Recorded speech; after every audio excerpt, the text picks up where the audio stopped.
So,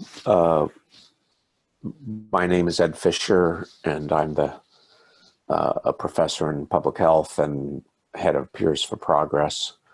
And this is a training for peer support volunteers to work in conjunction with varied programs or on their own to be helpful to people during this time of all the stress regarding COVID.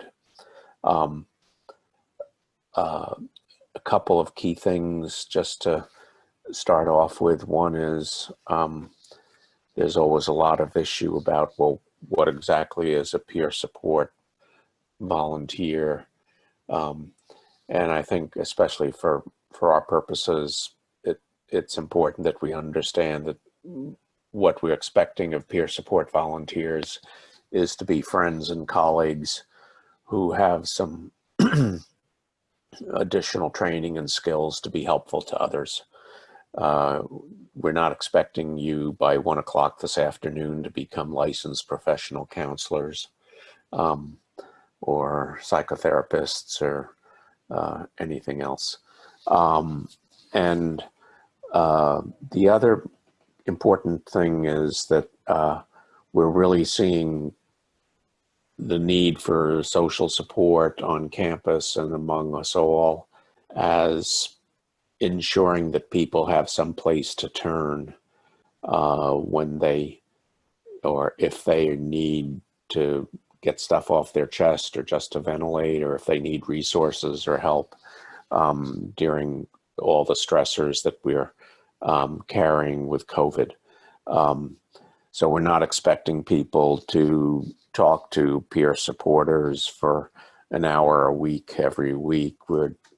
What we want to do is get in place mutual support and peer support resources so that nobody feels isolated or that they've got no place to turn. So with that as a bit of an introduction, let me just ask Samantha and Pat to introduce themselves. Samantha Liu and Patrick Tang both work with me in Peers for Progress and are heavily involved in this work. And then Jennifer and Rhoda, I'll ask you to briefly introduce yourselves. So Samantha, do you want to go first? Sure. Hi, I'm Samantha Liu, as Ed said, and I work with the Peers for Progress team and have been working with trying to develop some avenues of mutual support within the Gillings School so far, and have been involved also with our campus mental health work. I was previously both an undergraduate and graduate student at UNC. Hi there. My name is Patrick Tang. I'm a program manager at Peers for Progress, also a graduate of the master's program in the Department of Health Behavior. And we've done trainings around peer support for lots of different groups, but mostly around like diabetes and chronic disease peer support, also some mental health peer support. So hopefully this is just an introduction to the wonderful world of peer support and get you interested in this kind of stuff in the future. And Jennifer, do you want to tell us a little bit about yourself? Sure. Hey, everybody. I'm the academic coordinator now in environmental science and engineering. And this is just a great idea because I feel like students do need to connect, and staff, and we all need to connect and need support. So I was just really interested in finding out more. Terrific. So thanks for the training. Sure thing. And Rhoda?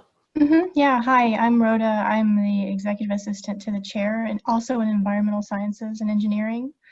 And I work Thank with you. Thank Barbara for sending both of you. Yeah, and we did put it on our faculty meeting agenda. We have a meeting today, so they Great. know about it too, or they will Terrific.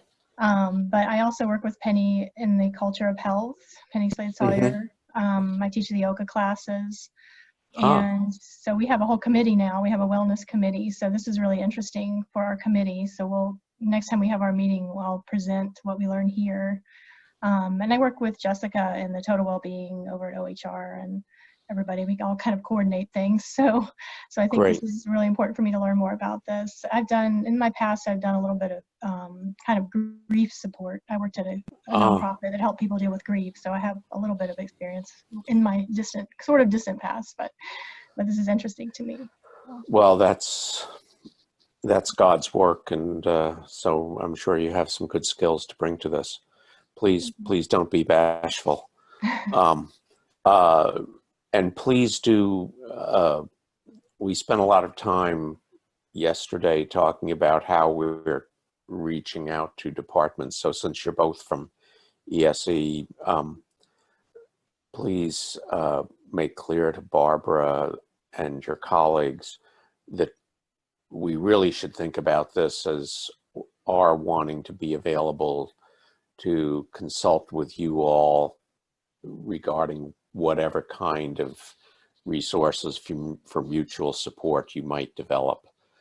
So it's not that we have a program and we want you to implement it. It's more we have some program models and ideas, but what we'd really like to do is focus it more on helping you develop whatever makes sense to develop within your department. So if you all or Barbara or others of your colleagues want to get back to me, or Pat and Samantha, we would love to talk further with you all. So let me just take us through the agenda. We're going to talk about roles and responsibilities, and then we'll have a breakout, which won't be a breakout, just the five of us can chat about that for a few minutes. There are some, as you can imagine, some issues there to be clear on. Then Pat is going to talk about challenges created by COVID-19. And as just a background to where we are, then Pat is also going to talk about general skills for supporting friends and colleagues, and we'll have some more discussion after that. Then I'm going to be talking about problems and difficult situations, handling emergent situations, etc. And again, we'll have some discussion. As you can see, our agenda is intended to give lots of room for folks to discuss. And then Samantha's going to talk at the end about resources available, which is really important. There's a lot of need for resources and a lot of confusion about what resources are available. So we want to try to give folks a little bit of equipment so that they can be helpful to folks in terms of finding resources that may be helpful to them. Let me just mention two things. One is we are recording this, and the recording will be available on the web. So you don't need to scribble notes. And in addition to the recording, the slides themselves will also be on the web after this. So again, you don't have to scribble notes.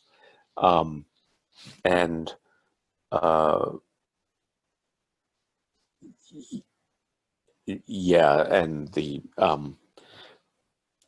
a point of this is that even for people who haven't attended, this recording will be available, so people can get this information by watching the recording.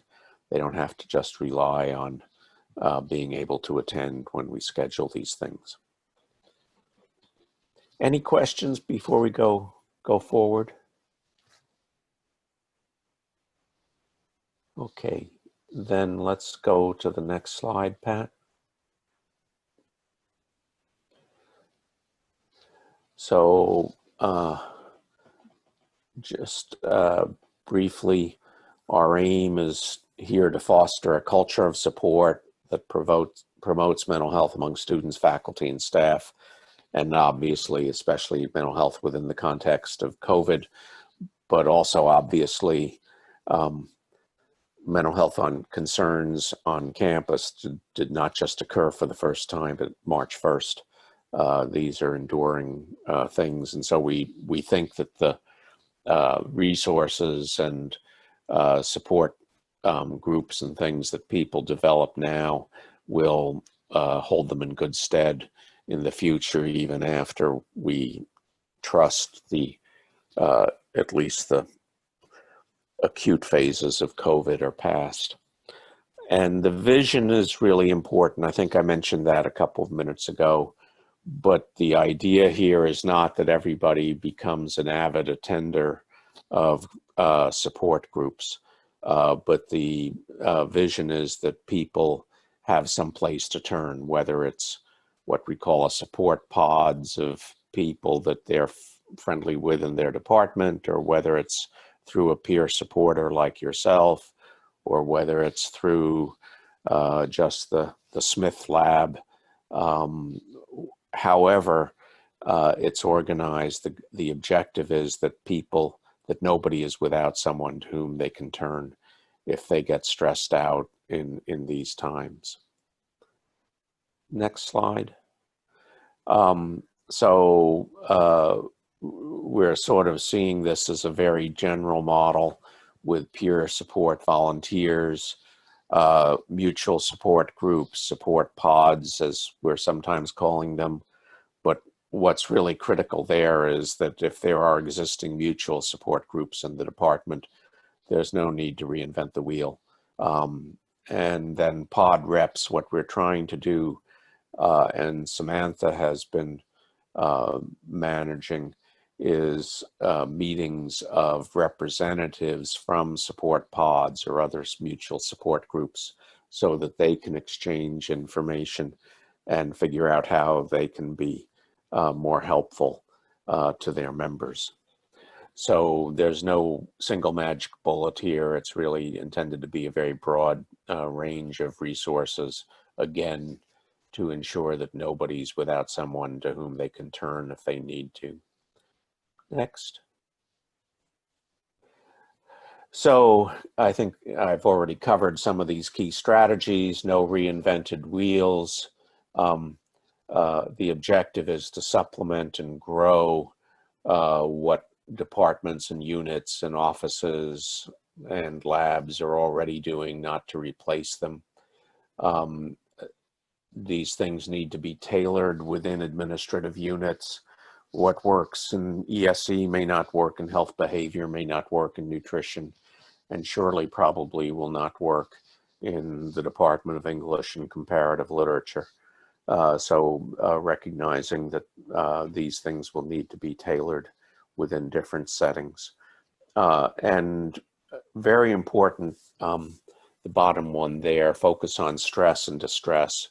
We're wanting mutual support resources to be available for all of us dealing with the stressors of COVID. I think we all are experiencing stress in this time. Part of the problem we'll get to talking about is that we don't always recognize it. But this is not just support for people with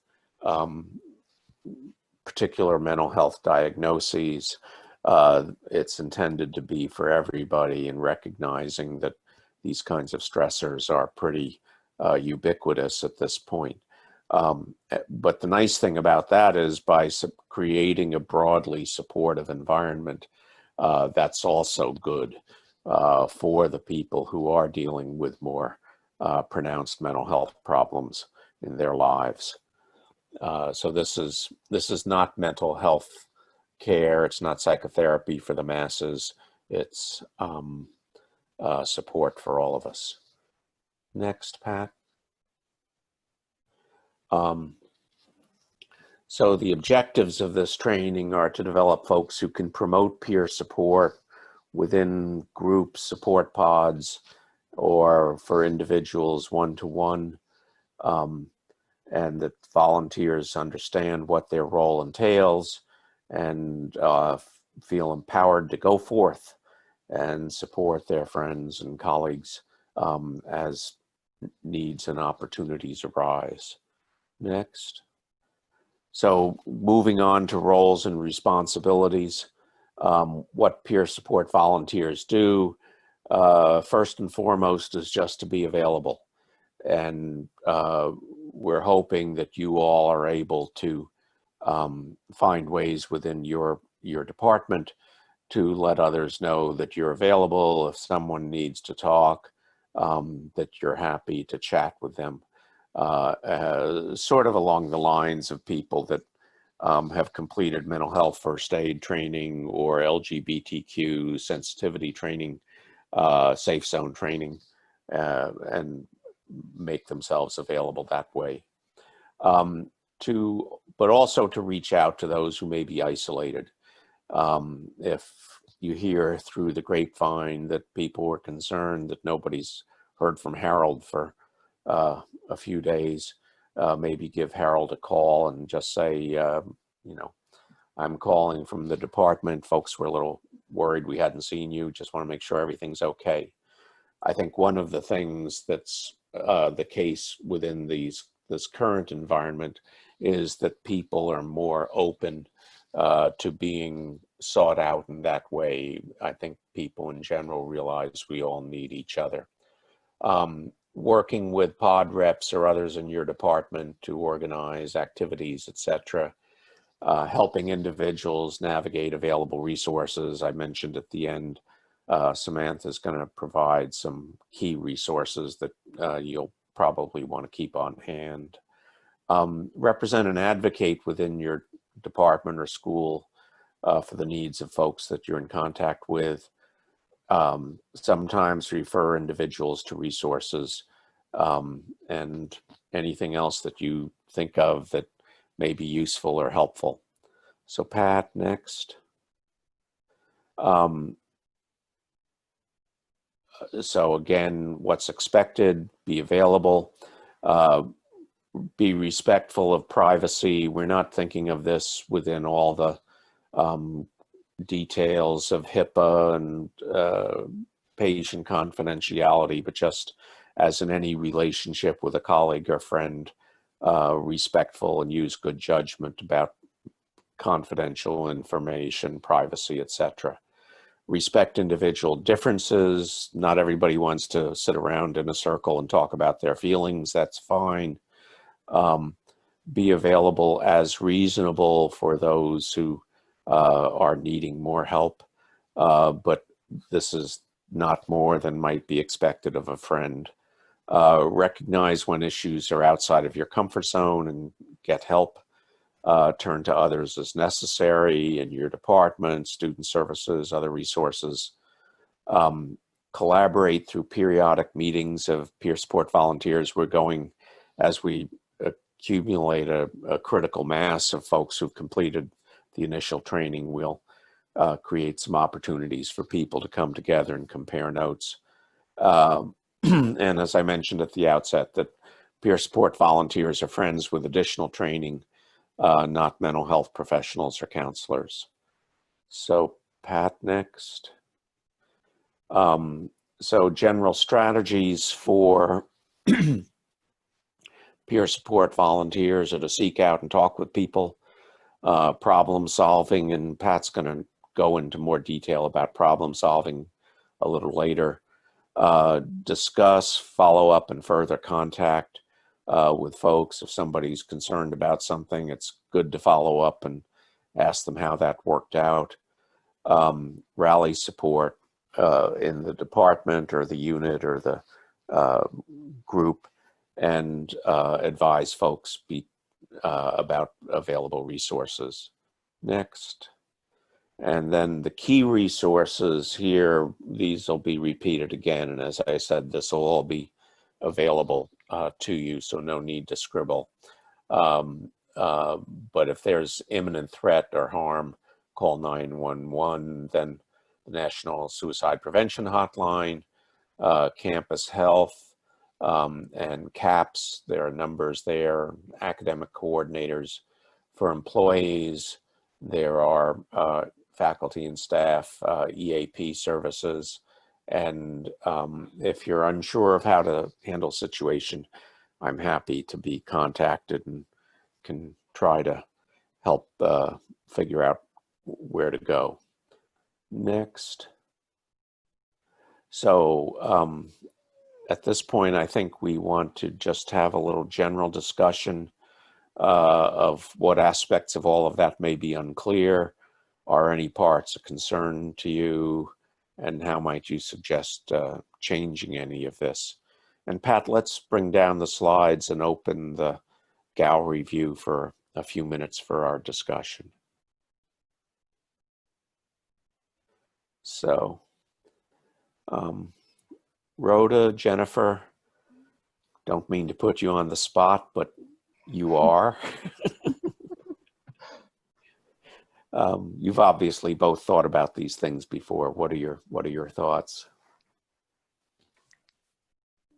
Yeah, I mean, I think it's pretty self-explanatory. We do have these resources, but I know that Jennifer and I both have done the other trainings, and we have the resources, the lists and things like that. So it all makes sense. Maybe this is coming up later, but it brings to mind that I'm on several Microsoft Teams where we try to keep in touch with our colleagues. But one thing we don't do is say, I'm here to listen. You know, if there's something that comes up or you're feeling isolated, I'm here to listen. We don't really do that, but we do have groups where we have a water cooler where we can post anything we want. People can post their pets or those kind of things. Yeah, but people don't use it that much. That's the thing. But it's interesting what you said about they don't have to always be using it, but it's there. Right. They need it. So I thought that was great. Because I always worry that it's not being used enough. Yeah. I was just curious, as like the academic coordinator, would I do a peer pod with students, or do I then try to help get students to lead the peer pod? But I'm new to, I mean, I started in August in ESC and I had come from EPI, but I'm trying to get to know all my students. So I'm kind of like reaching out and trying to, you know, connect with all of them, which does take a lot of time. So yeah, I would love to, and I know some of the ACs are setting up like a Zoom time with the counselor. So yeah, I'm just curious if I can use the peer pod. I don't know if that's appropriate with students. Definitely, obviously, with other staff. And Yeah, I think you're in a great position to be helpful to lots of folks. I think in terms of pods, probably encouraging the students to do that among themselves. But at the same time, I think the kinds of skills that we're talking about are really important for people as in academic coordinator roles, and, you know, making yourself available to students, and students knowing that you're happy to hear about their pets and not just about their core requirements is, you know, probably a real opportunity. You know, I've seen people in the academic coordinator roles be just, you know, the social, emotional linchpin of their department because they sort of know everyone, and so I think that's an opportunity for you. it's interesting because for grad student appreciation week, we had a virtual appreciation week, and I did do like a pet session where people could come and show their pets and talk about pets, and it was we got different staff and students from all over, and I know what you mean. I was thinking about maybe pet pod because that's sort of, especially scientists sometimes, you know, I don't know, they love their pets and they're very, you know, it's easy for them to express their feelings about their pets and things like that. So Yeah, angle. I'm sure half of the folks in your department had pet frogs when they were kids. Samantha raised the question, is any of what we presented there unclear? No, it's, I like your pace and all the visuals. It's really easy to follow. Yeah, I agree. I there's nothing that seemed unclear. to me. Okay. But yeah. The concept in our last training, people responded well to the concept of sort of friend with special skills rather than mental health counselor. Mhm. Yeah. Okay, I great. definitely, I think, like, I was wanting to always do something for Suicide Awareness Week and things like that, because I know you mentioned those. That's Mhm. always a big concern to me, that there's just people out there, Yeah, suicidal thoughts and how to reach them. And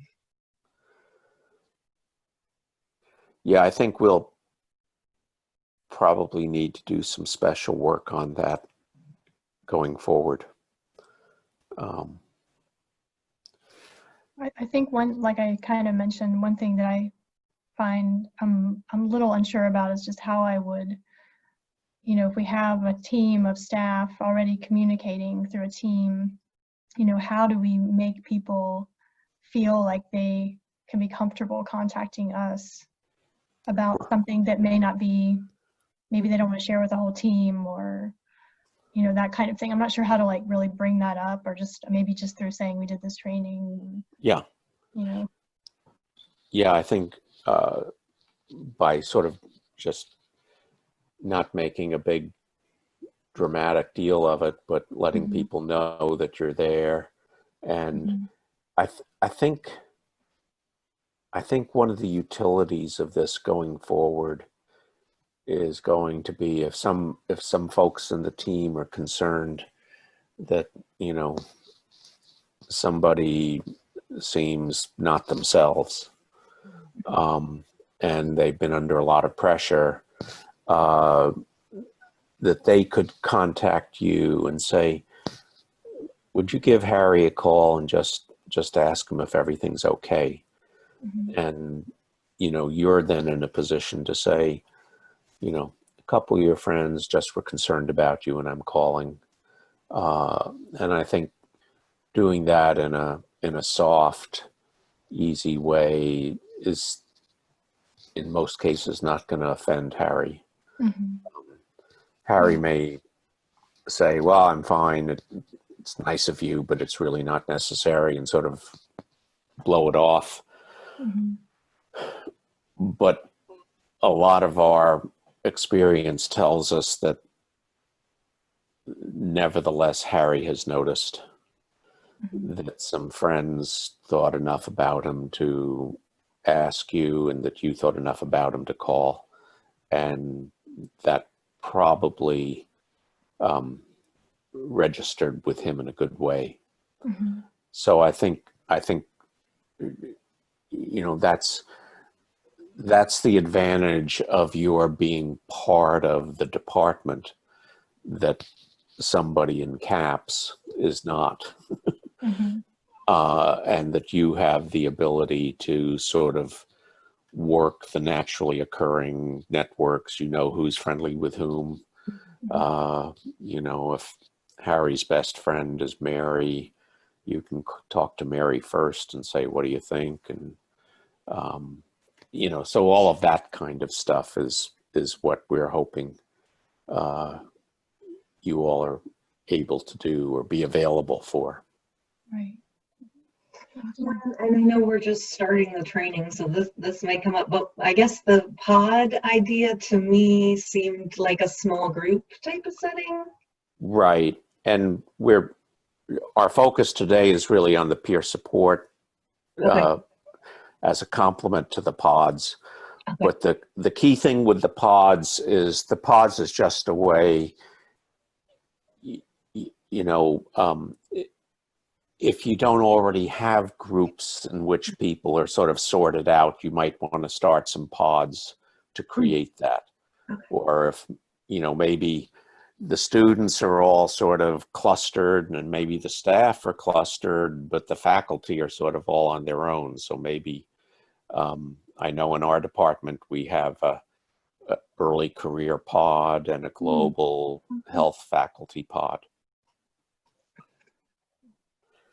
So Pat, why don't you go ahead with the next part, how to support friends and colleagues?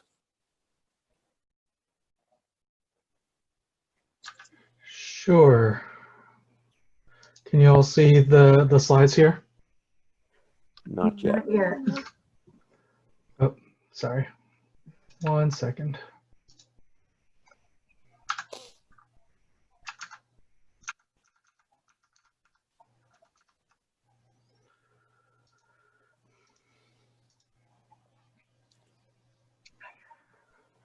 Oh, now.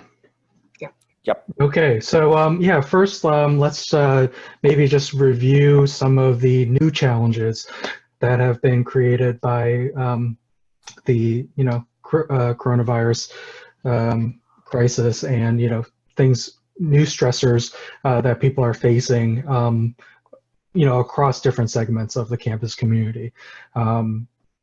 So we've polled and brainstormed with various stakeholders on what kind of issues that they themselves are facing, what they see their friends and colleagues facing, and what we might expect to see just in the near term and midterm down the road because of these kind of new circumstances.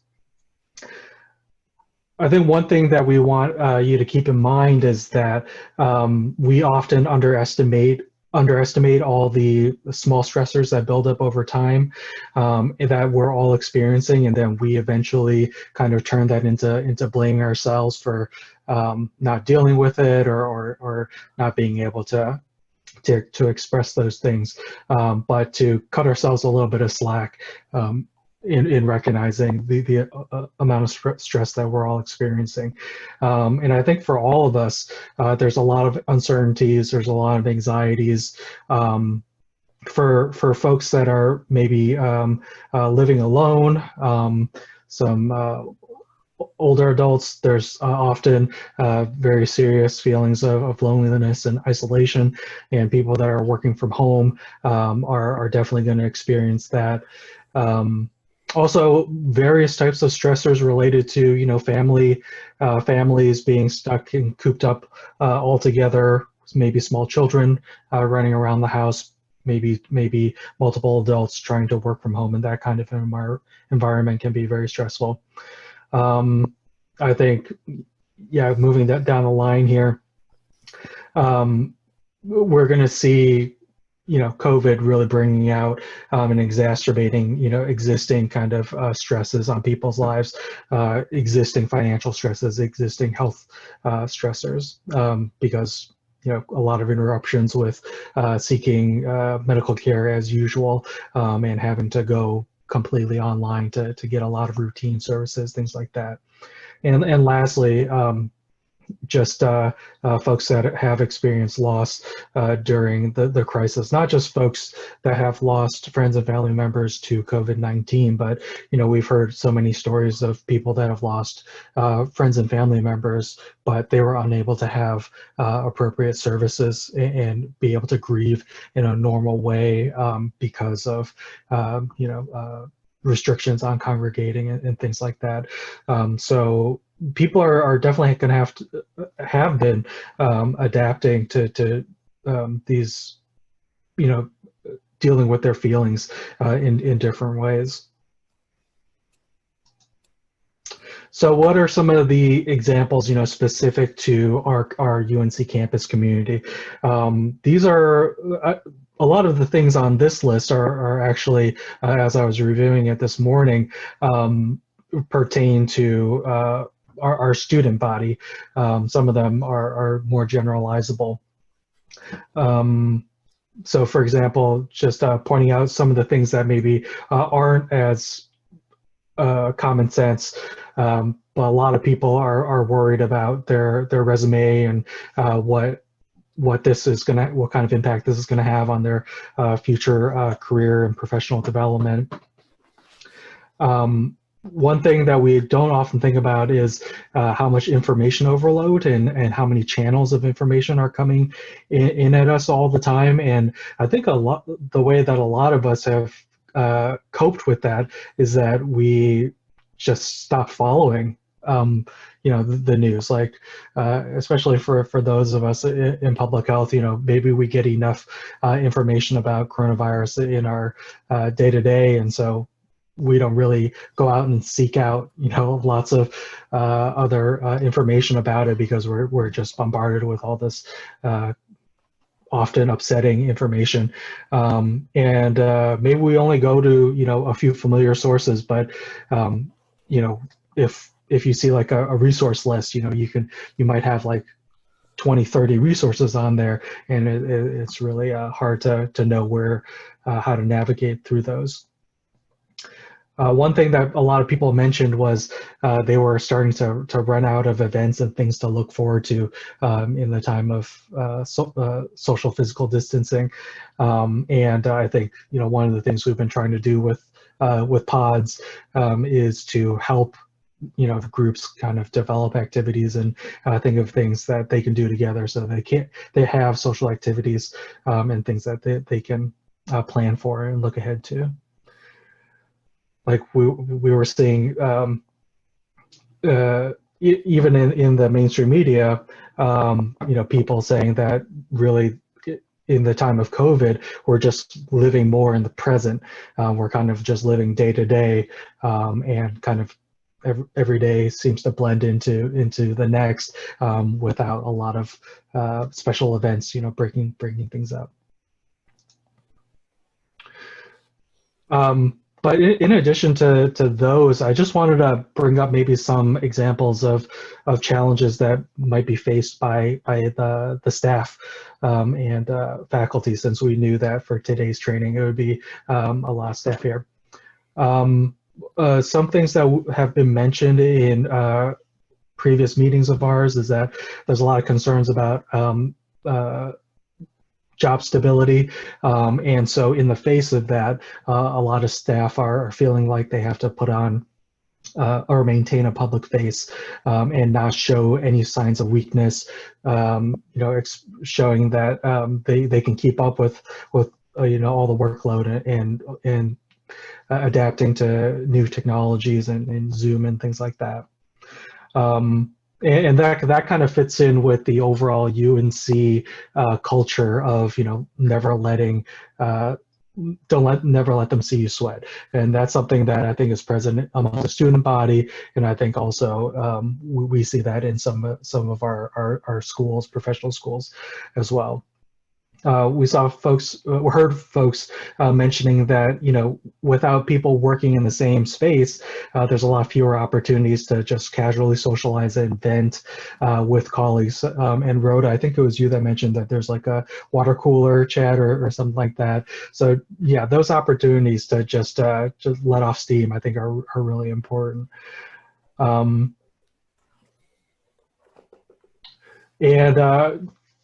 The last couple there, frustrations with technology, that's something that we've experienced as well, with intermittent connections, where, in past trainings, we've had people's connections cut out, and definitely folks that are working remotely from maybe rural areas who don't have as good of internet connections. I think those can be really frustrating. And with now that we know the plan for the school in the fall, that we're going to open up earlier, and folks not being able to plan for vacations and really not even being sure if they should take a vacation, where can they go, or are they just vacationing in place?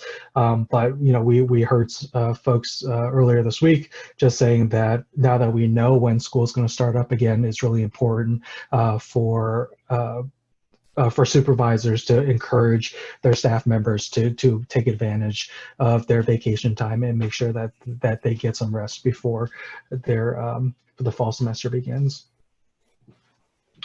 So next section, just move into some common skills that you might find useful in supporting your friends and colleagues. So I think some general principles, self-care comes first. So make sure that you're not spending more time than you can afford, talking to folks and, taking on all of their problems as your own. I think that's an important boundary to set for yourself. I think the last point on this slide is super important. and this goes for some of the trainings that we do for peer supporters, community health workers who, they receive 15, 20 hours of training or more. We always tell them that you don't have to know the correct response in every situation. I think that's often a concern that people have is if the person you're talking to has a really serious concern or there's always a desire to help them in the best way possible, and knowing the right thing to say is going to get that person to the solution or to the point where they want to go. But often it's valuable to just be there and to be present for that person, to listen to them. And maybe they're not even looking for you to give them the right answer. They just want someone to vent to.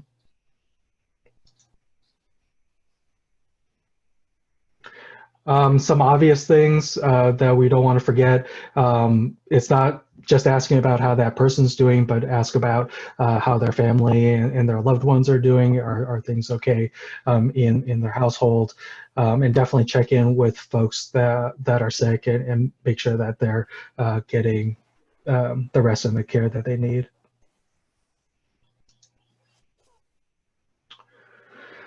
So there's a lot of simple things that we can do to be more effective. Something that we've learned in our work in peer support is that small gestures can really mean a lot. So if you can't get in touch with people, leaving a 30-second voicemail can be really comforting to folks, just so that they know that someone was thinking about them and reached out to them. Short texts are also really valuable, especially folks that are feeling socially isolated. And in some cases, we've seen that those things were the keys for preventing that person from spiraling down into maybe a dark place. If you make reaching out to individuals part of your daily or weekly routine, we've heard from folks that they set out a couple of hours on a certain day every week to just go through their contacts and check in with folks. That'll help you make sure that you're doing it on a consistent basis. And the last point here, encouraging folks that you're talking to then go out and reach out to others, kind of like a phone tree. And we've seen some departments start to kind of formalize this in their processes. So they're wanting to set up kind of, instead of having maybe trained peer support volunteers just within a support group, maybe just having one person being responsible for reaching out to another, and that person being responsible to reach out to another person. That limits kind of the responsibility and the burden on folks, but still making sure that everybody still has someone that's checking up on them. So the main support skills, and we've talked about these in the previous slides, but just to review, active listening, so making a conscious effort to hear and understand and reflect back on the person what you're hearing from them is really important. Ed mentioned sensitivity and good judgment. That's kind of that's something that's kind of hard to train. That's maybe something that you kind of come into the training with. And I just want to mention problem solving, making a plan. I'll go into that more detail about that on the next slide. But just out of curiosity, are of the support skills on this slide, are these skills that you are familiar with, or that you've maybe used actively in your previous work? I'm not quite clear on the storytelling one. Yeah, so I think storytelling is, it starts from just kind of showing some vulnerability from yourself, telling maybe stories of a personal experience, just helping you make that connection with the other person to kind of let them know that you have had a similar experience. You understand the emotions that they're going through, but at the same time, strategically not dominating the conversation and making it more about your experiences versus kind of what they're dealing with. But I think for in peer support, it's really important when you're building that rapport to kind of let them know that you do have that shared lived experience. So that's where the storytelling kind of comes in. I see. Thank you. Mm-hmm.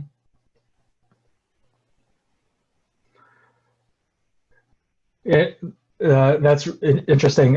So in the last training, in one of our breakout groups, one of our participants, she was saying, she was just telling a story of how a group had helped her. She was saying she was having some trouble with I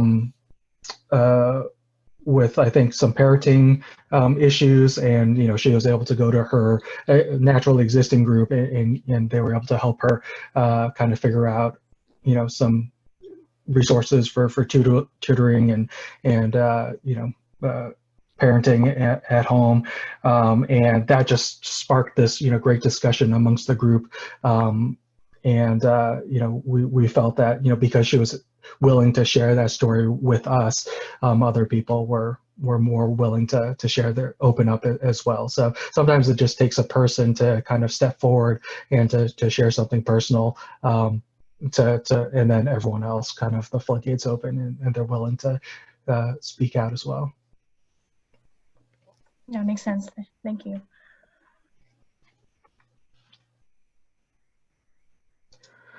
So going into drilling down a little bit more into problem solving. So there's, I think, 3 key steps that you can, general steps that you can follow.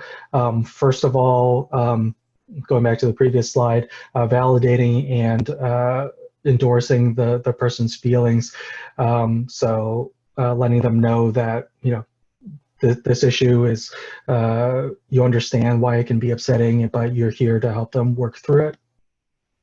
And then also maybe in that step, providing affirmations as well, and saying that you can do this, and you're doing so great, but already. Next, just gently raising the possibility of something to be done. So we're not going to try to walk someone through making a SMART goal, but just kind of gently leading them down the path of considering things that they might do to solve the problem.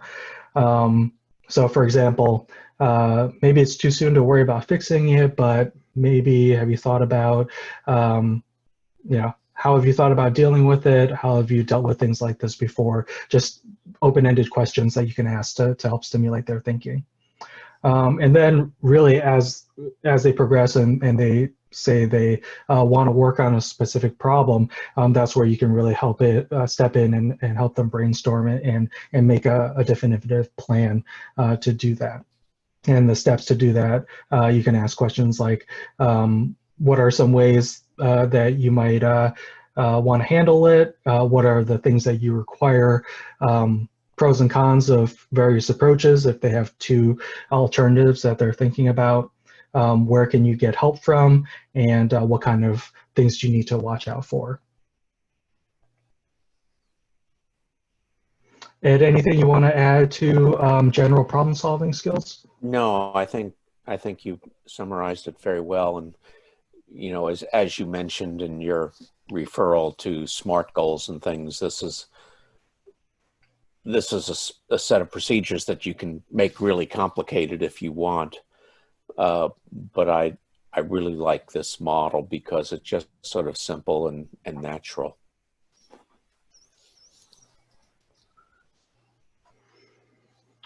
And so just to quickly summarize this section in a few short words, key skills and support skills: listen, ask open-ended questions, notice when individuals are experiencing severe distress, follow up with them. So if you talked to them a week ago and they had a specific problem, follow up a week later and see how they're doing.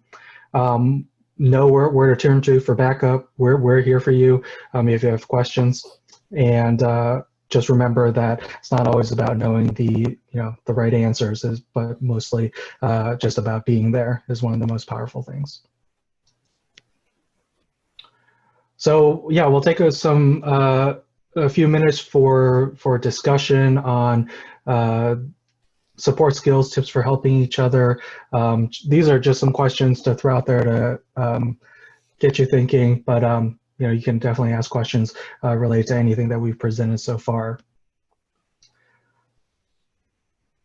So we started off with some COVID-related stressors and challenges. So, did those resonate with you? Are those things that you're seeing amongst your colleagues and in your department? And do you feel like you feel comfortable helping people address some of those stressors and issues?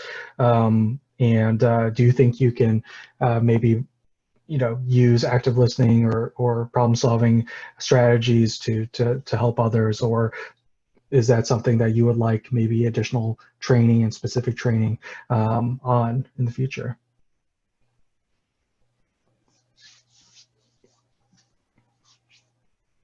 Well, thanks, Patrick, for going over those. Yeah, I mean, I feel like we can always improve. I'm always trying to improve on my active listening, and just don't keep talking, be quiet and listen, and don't be waiting to say my next thing. So I'm always working on that. But I think all those things are really good. And yeah, I do feel like people are feeling isolated. They can't get into the labs. I mean, I'm glad they put out the new calendar, but everyone's still wondering, is that really going to happen? So yeah, everyone's having these stressors. What spoke to me, one of the things that spoke to me, I mean, there's so much great information here. I was trying to hang on to some of it as we went through it. But one of the things that spoke to me was giving people something to look forward to, because that's a huge part. Both Jennifer and I have to be in charge of events and things like this, which I don't know that, I mean, we may not be able to have them. And so we won't have a holiday party this year, which is a big thing for staff and the faculty and the students to get together and they build, gingerbread houses. So that's just not going to happen unless we plan something. We usually have monthly bagel breakfasts, which we won't be able to do, only virtually maybe. So that's something that we'll have to think about, just how to keep people, having something to look forward to. And I really also appreciated the not having the answer, because that's a tough one, I think, especially if you don't get a response that you'd like to get and then you feel like you don't have the answer, but you don't really need to have the answer. And I think that's so important to remember. Yeah, I appreciate that. I think, 90% of what we give to each other is just being there. Yeah. And I like the answers are gravy. And the person can come up with their own potential, what have they tried, it would work, so that you don't have to come up with the solution. They can sort of brainstorm their own solutions. And like that. And oftentimes it's maybe in the moment you don't know the right place or the resource to give that person, but you just need to tell them, oh yeah, I'll look into this after our discussion or meeting, and I'll do some searches for you, and that can be a really supportive thing for them to hear. Yeah, that's an interesting one, because sometimes if, after we've stopped talking with somebody, we think of something we should have told them, we feel like, oh, that's on us, stupid me, I didn't think to mention it. But in fact, when you contact somebody and say, I forgot to mention this, but I thought it might be helpful, people are really appreciative of the fact that you continued to think of them after the conversation ended. So far from, showing yourself to have made a mistake, that they'll downgrade you for, the fact that you're thinking of them and enough to follow up with them is really meaningful to people many times. I think that sometimes it can be a little challenging among colleagues for people to feel safe to open up to other colleagues. Like, Yeah. especially like maybe, you know, your supervisor or somebody who Mm-hmm. doesn't really want to come to you or hear, you know what I mean? Like they might Yeah. feel a little uncomfortable with the relationship, the work relationship, and then adding something personal. So I think that can be challenging sometimes. I think what happens in departments is that there's sort of crossing divisions that allows people freedom. So, you know, as a faculty member, I can be a safe person to talk to for somebody on the staff who doesn't want to, you know, get in trouble with the department manager. On the other hand, we had in our department a number of years ago a wonderful student services manager, as we used to call them, who she just was very gifted. And a lot of faculty spent a lot of time talking with Linda. And I know Linda she was very wise, and she was helpful to lots of faculty in dealing with things that they didn't feel they could talk to other faculty about. So I think, you know, you all are in a position where you can be helpful to students. You know, students may talk to you about things that they don't want to talk to their supervisors about.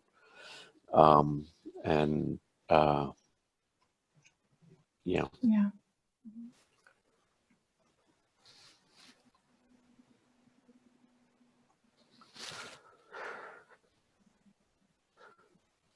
Yeah, I think the one thing about problem solving, Pat and I were part of a project a couple of years ago where we were talking weekly with some peer supporters who were working with people with diabetes. And what came out of that is that people didn't say, okay, I'll do that. I'm going to agree to do the following things every Monday, Wednesday, and Friday at 9 a.m. But rather, change happened much more gradually, that they would say, well, yeah, let me think about that. Then maybe they tried it, maybe they try it more. And that sort of gradual process is more how individuals change. So I think the problem solving, what I like about the model Pat described is that it just keeps it very simple so that it's easy to just weave that into a conversation without it being obvious that you're going through the 5 steps of problem solving. Yeah, and I also think it's a great model for small groups as well. So Yeah. as a facilitator in a chat group chat or something, you can just brainstorm, crowdsource that to multiple people to help a person kind of figure out different alternatives and things that they can try. I think that's really valuable. Well, let me go ahead, Pat, with the next section on problems and difficult situations. Sure. And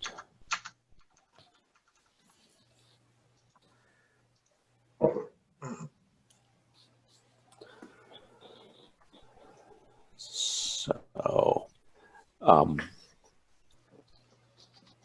situations that folks might encounter would be an individual in academic or job jeopardy. And this just came up, and Pat mentioned it, but people who were concerned about possible layoffs and wanting to make sure that they don't do or say or admit anything that would perhaps put them in jeopardy. Dealing with serious disease or death of family, close friend, unable to meet financial demands, unsure of resources available, and withdrawn, unable to pursue daily activities and responsibilities. So it's important that people understand that you may encounter folks going through some serious problems. Next, Pat.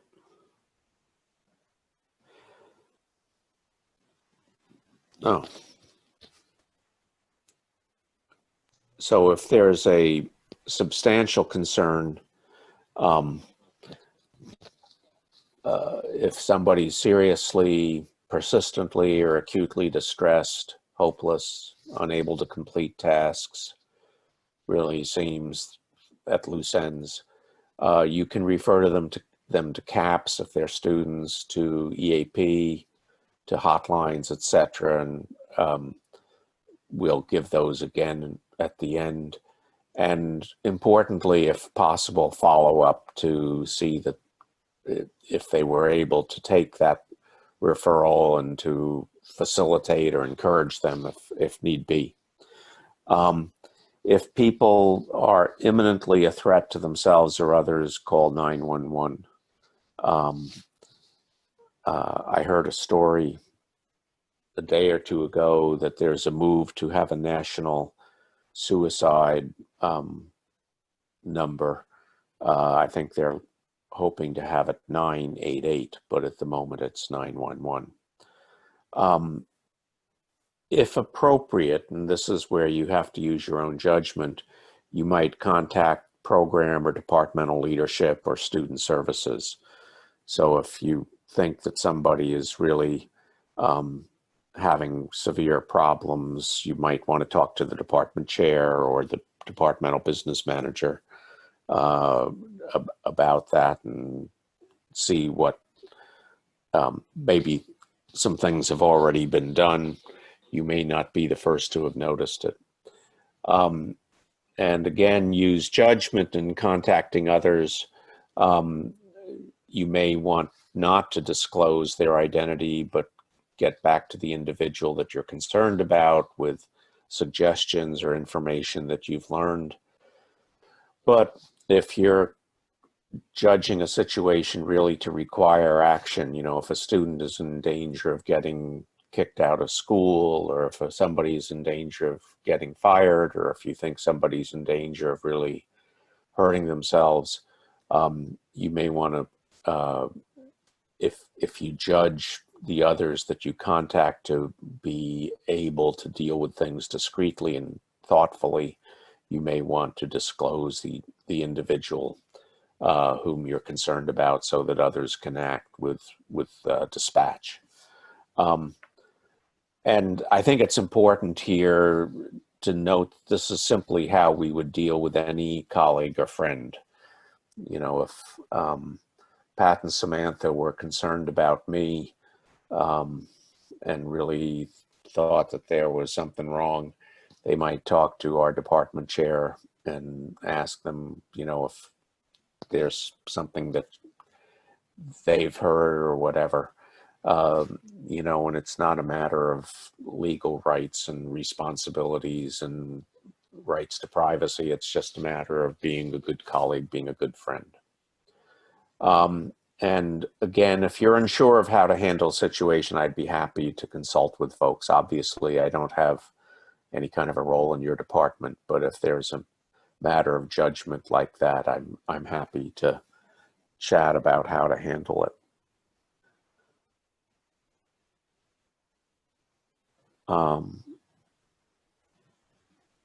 So we're going to go back to then discussion about these issues. And Pat, can you bring us back to the gallery? So I think, Rhoda, you had said that you'd had some experience with grief counseling. So you've probably dealt with some of these issues yourself through that work.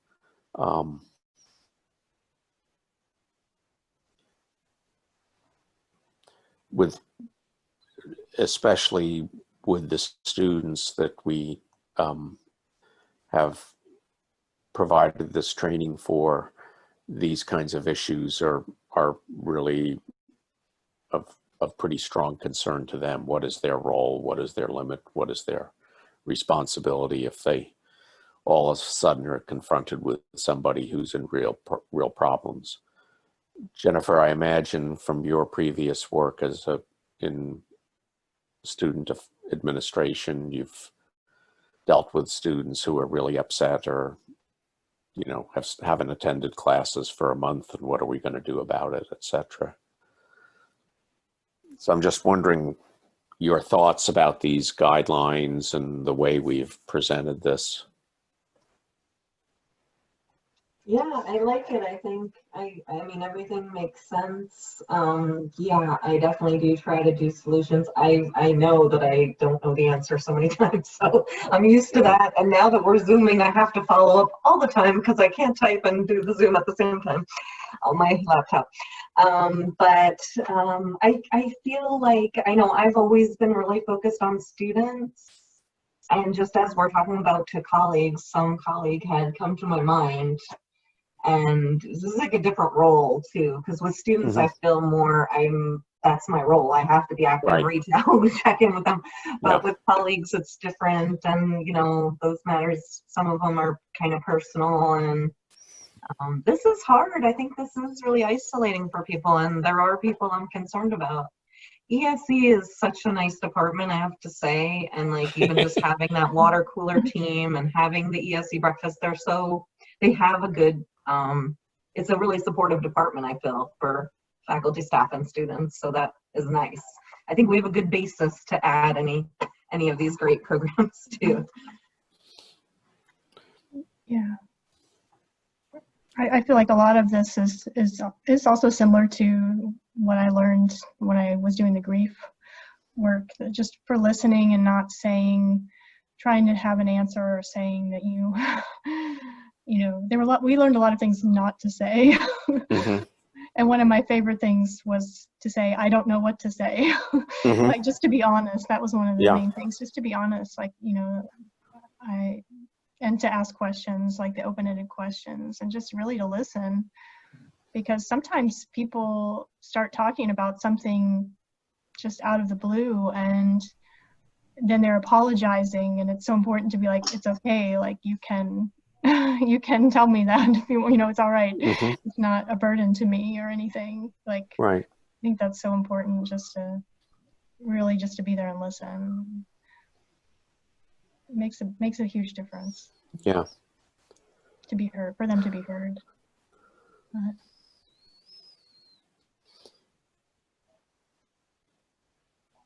Yeah, it's interesting what you said. I don't want to, you know, claim any having better judgment than other people, but we really try to focus on things that people can say rather than worrying too much about saying the wrong thing. And I think being natural and being there for people in turn are going to cut you a lot of slack if you say the wrong thing. And as you say, being able to say, you know, if you just put your foot in it, being able to say, I'm not sure that was the right thing to say, I apologize, let's start over, how are you feeling about this, or whatever. Nobody's going to say, well, gee, you didn't even know the right thing to say. Yeah. And one of the other things that reminds me of, just similar to what you just said, is that if you get distracted, like maybe you're working and people are trying to say something and you're not really hearing them, you can catch yourself and say, I'm sorry, I was really distracted by this thing and I wasn't listening, but I want to hear what you have to say. Like, can you repeat that or something? Like, just acknowledge, just to be honest and acknowledge where you're coming from as well. Yeah, the one phrase that you can add, I've learned that also. And what's also helpful in that situation is to say, it sounded like what you were saying was important, and I want to make sure I understood it fully.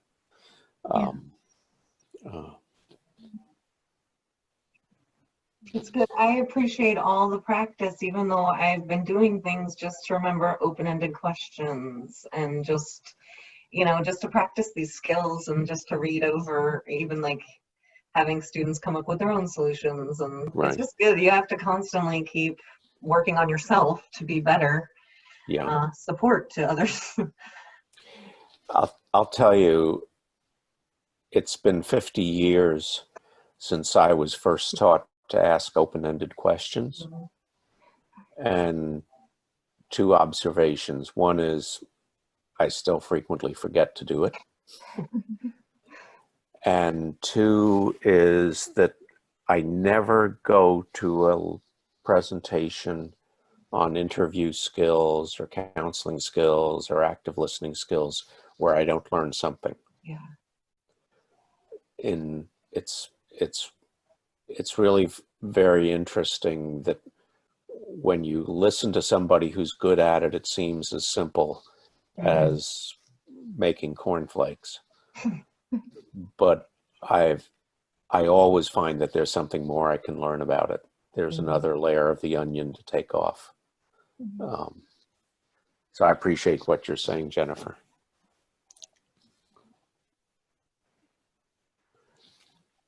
Samantha, you want to take us home? Sure. So you don't need to know all the answers, but I'm going to throw some resources at you and we can just breeze through this since I think you all probably know all of these already. So Pat, could you click through to the next one? So yeah, these are the same resources that Ed showed us earlier. I do want to draw attention to the ones in the middle. So I'm sure you all are aware of the National Suicide Prevention Hotline. They also have the hotline in Spanish. They also have for people who might have some difficulty hearing. They've got different lines in their website. There is a Hope for North Carolina helpline. So if you are talking to anyone in North Carolina, anyone in the public is allowed to call this line. And they have a special one for healthcare workers, and that's listed below that. And then of course we have our usual players of CAPS for students. And then, of course, Jennifer is someone like you as an academic coordinator, student services, if they have an academic concern. And then for employees, we love referring people to EAP. They do a lot of things there. One thing I would keep in mind with all of these resources is just making sure that if you are sharing it with someone, that they are eligible to access that. Can you go to the next slide, Pat? Yes, key point there. Next. So here's some good resources, of course, just for basic COVID information if anybody wants it. One thing that's really useful if you all haven't seen it on the CDC website is a symptom checker, where if someone's concerned for their own health or that someone is maybe experiencing some symptoms, they can go on that website and check that out. Next. And I've got some good broad UNC specific resources, which I'm sure you all are aware of.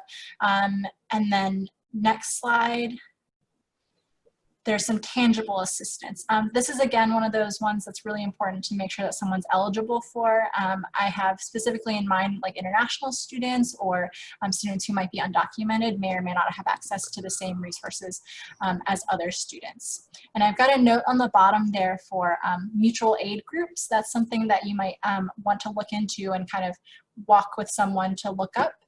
So there's been a lot of mutual aid groups popping up offering assistance, like, you know, I'll trade you flour for toilet paper, or saying I'll do grocery shopping for you, or those kinds of things. There's no comprehensive list of you know, mutual aid organizations. There's a bunch that try, but no real comprehensive one, because it's very much like a grassroots you know, neighborhood kind of movement. I think the best ways though that I found to try to locate them is to Google or even get on Facebook mutual aid, and then maybe the neighborhood or the town where someone lives. Next. Okay, so that was really quickly breezing through the resources and then just kind of what you all can do moving forward, you know, following this training. please let us know if you still want to be listed as a peer support volunteer. We are going to try to list who those people are. So if someone does want to talk to someone, they can see who is available. We've got a feedback form that we'll email you as well. This third bullet says contact pod reps. We did touch lightly on support pods earlier, and I know that we don't have any pods necessarily from ESE right now. So that's one thing you might want to consider as well, is to think about, well, this work team that you have, do you want to maybe organize that as a pod and then maybe list that as something that someone could find? We've got a listing or a directory of pods on our website there. And then sending an email and talking to people, just saying, you know, I'm available to talk. I believe the next slide, Pat, has just a quick sample email template that Ed wrote. This could be something, we'll send this to you as well in an email, so you can just copy and paste if you want and adjust. But just to say, and I think Rhoda, you brought it up, this might be a good jumping off point within your department to say, hey, I did this training and I just want to let you guys know that I'm here to listen if you need it, or if you just want to chat about something and brainstorm. And so that might be one way to break the ice within your group. This sounds like a great place, thing that you could post in the water cooler team group as well. Next. Yeah, so we've got our information here, and we'll email you, of course, all of this information, the slides, the recordings, and things. But wanted to just see if there were any final questions that you all have, or any additional resources that weren't listed that you want to mention. I just had a quick question about the pods. Sure. So if we create a new pod, for example, then you want us to let you know, and it can be Teams, or it can be, there were a couple of other apps or something, is that correct? Yeah, it could be on whatever platform you're most comfortable with. I think Okay. what is probably best is to kind of build off what's already there. So definitely don't want to, if you're already on Teams, just keep it on Teams. No needs to start something new on like another platform. And just let us know if you want to be, you know, the pod rep and that kind of person. And then those are the meetings that Ed mentioned at the very beginning that I've been pulling together every several weeks, pulling some of the pod reps together and saying, you know, how have your pods been going? What are some of the things that you've been sharing? And if there are any challenges that come up, then we kind of discuss those, and as a group try to figure out what are some of the ways that we can address those challenges. And of course, a pod rep doesn't necessarily have to be the person who went through peer support volunteer training. They can be separate people. Okay, that's good to know, because we have, you know, like I said, I work with a culture of health, and we have a committee, and we have a culture of health team where we post all kinds of resources all the time. But it might be interesting to start something new, like maybe a weight loss pod, or, you know, I don't know, like something not just COVID, but, you know, something that could be ongoing, and I want to bring it to the committee and see what they think, but yeah, then we can just let you know if we create something. And yeah, and it doesn't have to, if you in the committee within culture of health, if you decide that you don't like the word pod or you want to use something else, like, that's totally fine as well. Okay. Yeah. So, for instance, if somebody from the Culture of Health Committee would be willing to be a representative to the group that Samantha's coordinating, that would be terrific. And, you know, the word pod doesn't ever have to be used in your department. Yeah. Yeah, and I'm not sure how it works with the students for you, Jennifer, but I know within the health behavior department, some of the pods that have stepped forward fall along the cohort lines. So there are several pods of, you know, PhD students who started in a specific year, or master's students who are together. With master's students, I know our classes get quite large, 30 to 40 students. So they may break up into something smaller, or they might have, you know, several people who are volunteers. But thanks, Pat. He's showing the pod directory. So these are the people we have currently, different groups. And so if someone's interested and they want to come here, then they could see if there's one that they might fall into, or start your own. Oh, cool. Okay, great. No, this is great. I really feel concerned about people that are so isolated during COVID, and we don't get to see the visual, like that people are doing okay, and it does feel like people are just out there. So I think this would be great for students to feel a way to connect and like not a formal thing like a school necessarily. It's like a social kind of idea. So I think that's great. Sure. Yeah, I think you all mentioned it at the outset that you have a faculty meeting or a departmental meeting today. I'm just thinking, in our department, we've had some faculty meetings. We've had some meetings on specific issues. We've had a Zoom happy hour. And I don't, I think it would be good for us to just say as a group, hey, is there anybody that hasn't been on that we've missed? And if somebody says, yeah, Jane I haven't seen her on any of the calls over the last month. Has anybody seen Jane? No, nobody's seen Jane. Well, maybe that's a cue to contact Jane and say, hey, we miss you. I wonder, also, I wasn't aware as much, and Dr. Turpin actually was telling me more about the lab groups and how they really form a close, right, a close pod of their own sort. And they sort of, I think she can follow her students because they have their research meeting and they get together and things like that. So yeah, we may have some informal supports that even faculty aren't aware that, gosh, that might be the only time students are checking in, or because I don't go to those lab meetings either. Right, of course not. So I'm like I'm really trying to make sure everybody's okay, all the students out there. But I think a worthwhile exercise in the departmental meeting might be saying, okay, so we've got the lab meetings and we've got the water cooler groups, Rhoda, that you were mentioning. Whom are we missing? And are there ways that we can facilitate?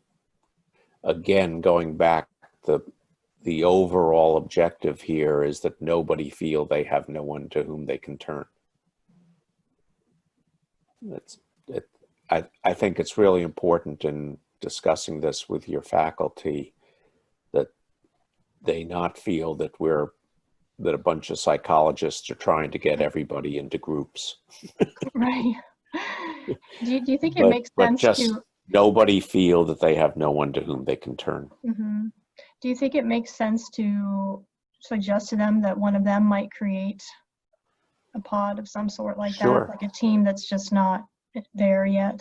Because I don't know that the faculty have that right now. I don't think that they do. And I know that we have one who's going through losing his mother, and there's things happening, and I don't know that they're all connected, but the message comes through and then we email them or something, but then I think it drops after we've emailed once. And I think as I mentioned, in our department, we have 2 faculty pods at the moment, one of early career faculty and one of faculty who share global health interests. So I think, I'm sure there are lines of division within ESE that would make sense for some folks to get together with other folks. Yeah, that makes sense. One of the things, as you're forming these groups, one of the things that you all brought up earlier was the challenge around building rapport and really getting a sense of team, especially having to go virtual, and you all already had the bagel breakfasts and all the other things going for you in the past. There have been some resources that I think we can share a few links with you, some suggestions for some good questions to ask people for, like, even something as simple as an icebreaker starting off each meeting, but also just questions that go a little bit beyond, how are you, which is our typical go-to, but in this moment, everyone's kind of like, ew.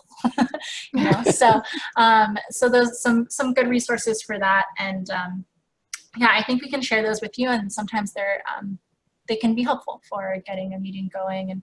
And what you were talking about earlier with getting faculty involved, I think is really important, and to really show that they're also experiencing some of these challenges, and I think that's important for students to see, and also staff as well.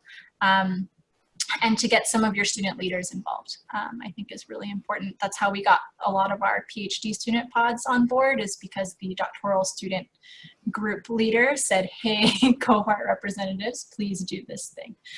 So making sure that you've kind of got buy-in from some of these different leaders who can kind of set an example, but also a good model for everyone. Makes sense. I definitely would like to reach out to the students, and I just was thinking, Rhoda, we have a lot of new staff too, and new faculty who who probably would really benefit from like early career or new to ESE. Like we have so many new accounting and finance people.